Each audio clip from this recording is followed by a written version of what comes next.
This video is brought to you by Dr. Kristen R. Bromley's Guitar Method Book Series and Online Music Academy.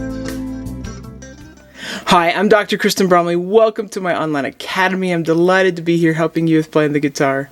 In this video, we're going to be learning the D, E, and F notes found in the open position on the 4th string of the guitar. It's going to be great. Now, this video does accompany Lesson 5 from my Note Reading Books 1 and 2 Method book. If you have that book, we're going to be on pages 26 and 27, working together on the exercises on those pages. Okay, so let's go ahead and start here with these notes. D, D for down under the staff. This is the note that sits right underneath the treble clef staff. And then we have E, which is on that bottom line, and F, which is on that bottom space.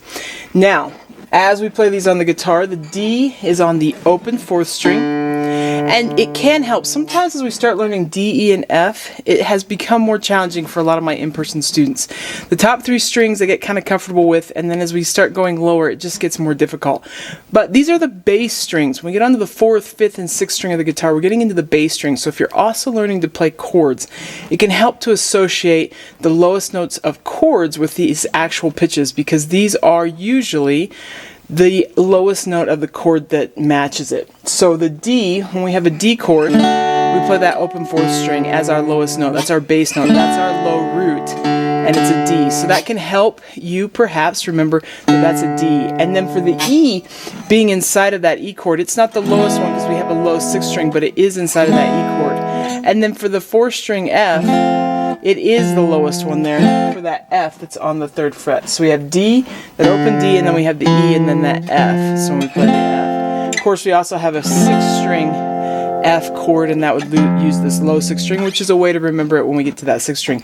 But remembering those chords, D, E, and F, can help with finding these notes. So we've got the open D on that open 4th string. Then we got the E at the 2nd fret, and then we have F at the 3rd fret, as shown here on the board and there on page 26 of the book.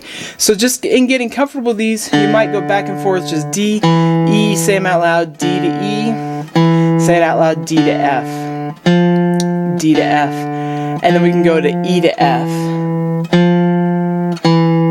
Of course, we're going to get jammed together there on exercises 1 through 3, which just work on that sort of thing with the whole notes, half notes, and quarter notes. Then we're going to start combining all 4 strings that we've learned so far together. So the 4th string and then the 3 that are higher than it.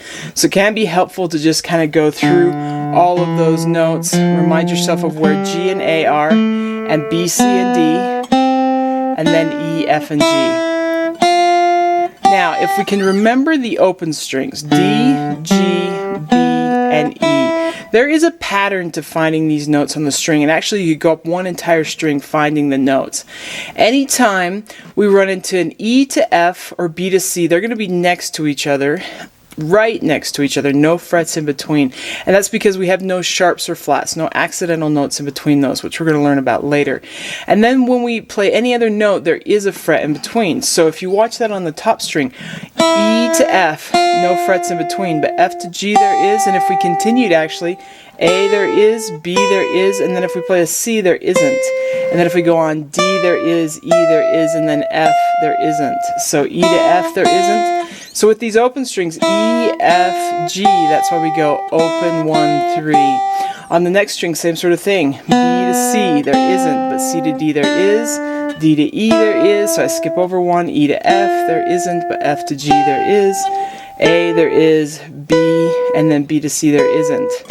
So I could play all the way up those strings. Of course, we're just in 1st position, but B, C, and D, that's why it's open 1, 3.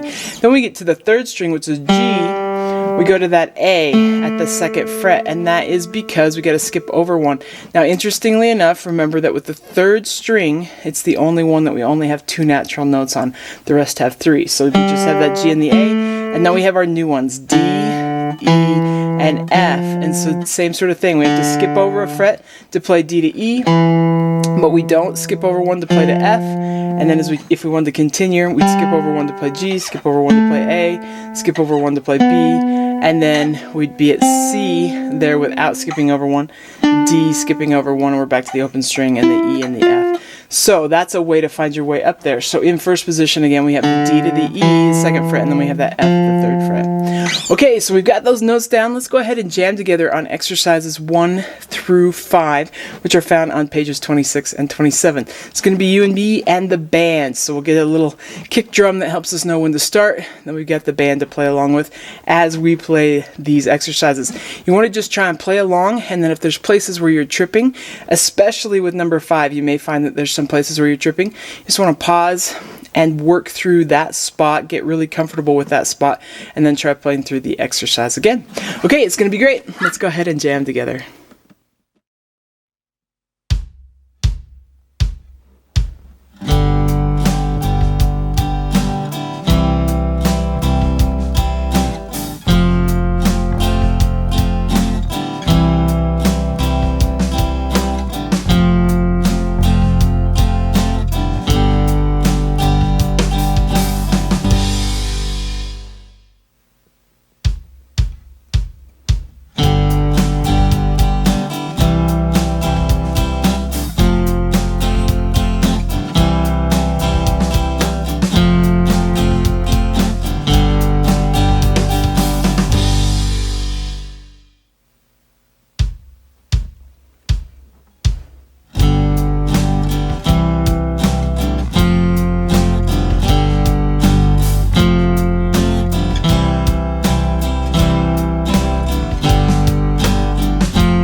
Okay, awesome. I hope you're off to a good start learning these notes and having some fun as we continue with these videos. The next video that goes with lesson 5 will be playing the next 5 melodies in that chapter. So it's going to be super fun.